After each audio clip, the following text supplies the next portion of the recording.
Dokter Cantik untuk Gavin, episode 13.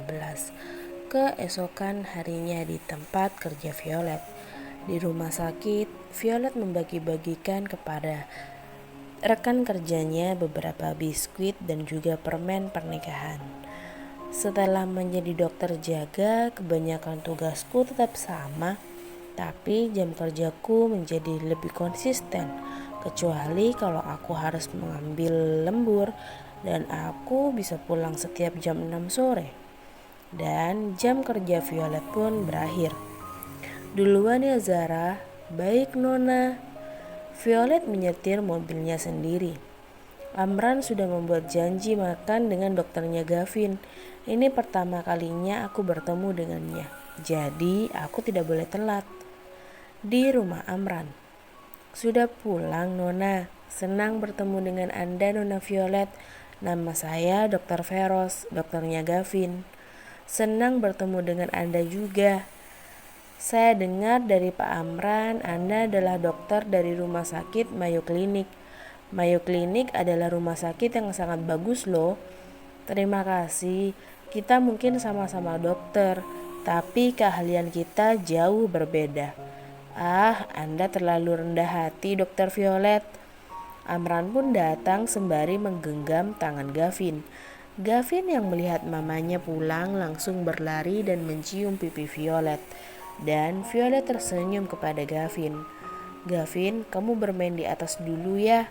Gavin menganggukkan kepalanya dan melambaikan tangan ke arah Violet, dan Violet membalasnya. Oh ya dokter, gimana kondisinya Gavin? Kondisi Gavin ternyata lebih baik dari dugaan saya. Amran pun duduk di samping Violet. Satu-satunya perkembangan dia adalah membiarkan satu orang lagi untuk mendekati dia selain aku. Dan itu hal yang bagus. Selain itu tidak ada lagi yang berubah, ujar Amran. Dia perlu waktu. Bagi kita dia hanya menerima satu orang lain. Tapi baginya dia sudah menerima seseorang yang belum pernah muncul dalam hidupnya. Ditambah lagi dia tidak menolak Anda. Ini adalah hal yang tidak biasa untuk ukuran anak-anak dengan autisme atipikal. Gavin tidak mau berkomunikasi dengan orang lain dulu dan dia selalu kaku. Bahkan saat dia berkomunikasi dengan Pak Amran. Tapi barusan saat dia memeluk Anda, pergerakan dan ekspresinya lebih rileks. Ini adalah perkembangan paling krusial dalam beberapa tahun ini. Dia sudah banyak perubahan kok, cuma dia masih menolak untuk berbicara. Kalau dia tidak berbicara dalam waktu yang lama, pita suaranya bisa rusak nanti, ujar Amran. Nah, jadi inilah yang harus kita kerjakan untuk selanjutnya. Saya akan memerlukan bantuan Anda untuk memberikan Gavin pemeriksaan yang menyeluruh secara fisik dan psikologis dan diakhiri dengan pengobatan yang sesuai. Orang dewasa saja kalau tidak berbicara selama 1-2 bulan langsung bermasalah. Dan ini konsekuensi bagi anak yang baru saja mulai berbicara dan menjadi bisu selama 2 tahun. Jadi sudah bisa ditebak dong. Jadi prioritas kita sekarang adalah membuat Gavin bicara lagi? Tanya Violet. Betul, tapi kita tidak boleh memaksanya karena efeknya akan menjadi negatif. Violet menggenggam tangan Amran. Menurutku kita bisa mulai dengan lebih sering lagi berinteraksi dengan Gavin. Bagaimana Amran? Amran pun menganggukkan kepalanya dan tersenyum. Tuan, Nyonya, makan malam sudah siap. Oh, baiklah. Setelah makan malam, Violet menemani Gavin yang sedang mandi. Gavin tampak bahagia. Aku penasaran apa yang sebenarnya terjadi sampai membuat seorang anak berumur 6 tahun berhenti bicara sepenuhnya, gumam Violet. Setelah selesai mandi, Violet menggendong Gavin dan dia mempunyai ide.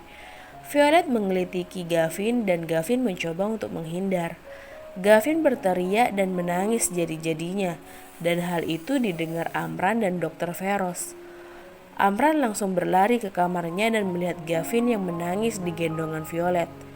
Apa yang kamu lakukan padanya? Ujar Amran. Aku tidak tahu kenapa dia tiba-tiba menjerit. Amran langsung mengambil Gavin dari pelukan Violet.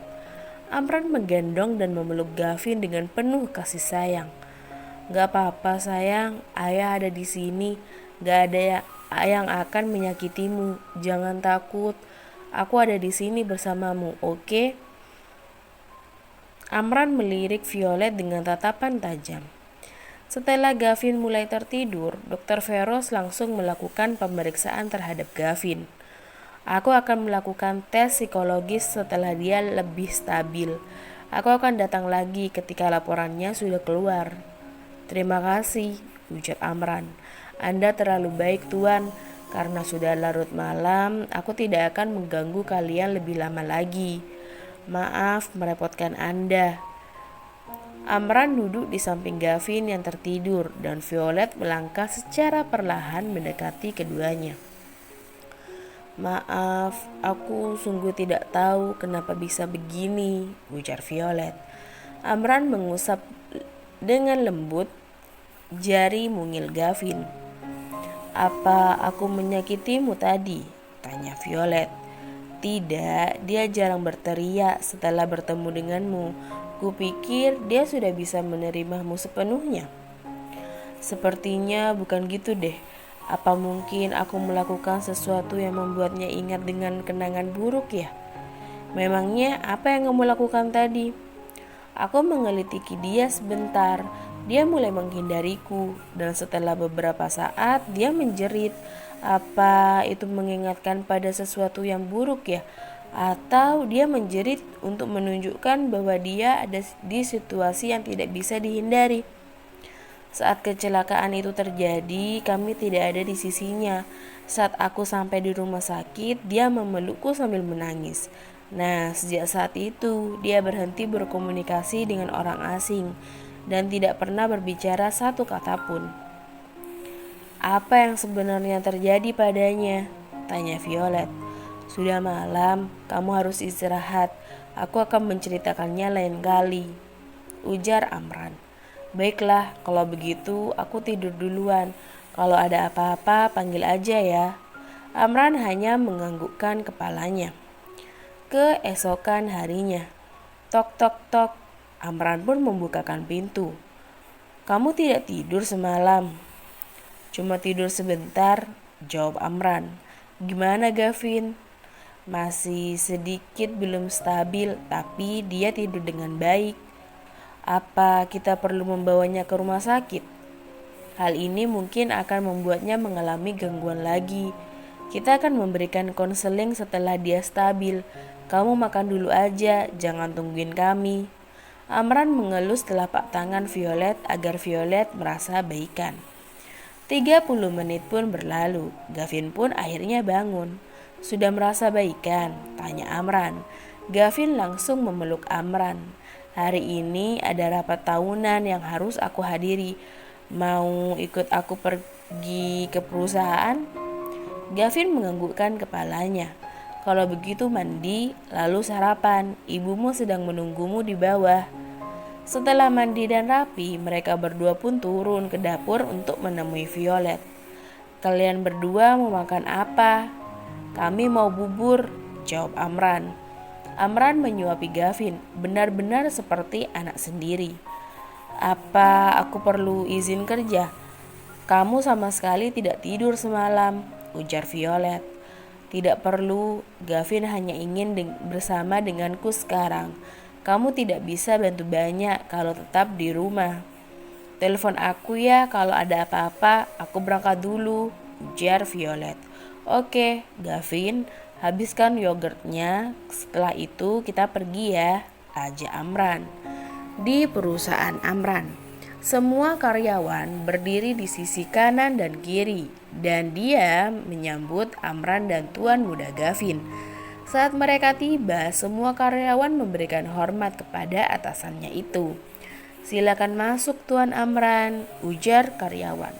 Selamat pagi Tuan Amran. Dia benar-benar versi mininya Tuan Amran ya, ujar resepsionis yang lainnya. Selamat pagi Tuan Amran dan Tuan Muda. Tolong belikan makanan untuk anak-anak ya. Baik Tuan. Dan beritahu yang lain rapat akan dimulai 20 menit lagi, ujar Amran. Baik Tuan. Di Mayo Clinic, Zara sedang duduk bersama Violet di kantin rumah sakit. Zara asyik memainkan ponselnya. Nona Violet, coba deh lihat Tuan Amran dan Amran kecil Anda. Ada apa? Sembari terus memakan makan siangnya. Apa kamu sama sekali gak peduli sama suami dan anakmu ya? Lihat nih si Amranku bawa si kecil ke perusahaan. Si kecil itu bahkan gak muncul di pernikahanmu. Kenapa dia tiba-tiba muncul di rapat tahunan? Tanya Zara. Mungkin dia butuh bersama dengan seseorang sekarang.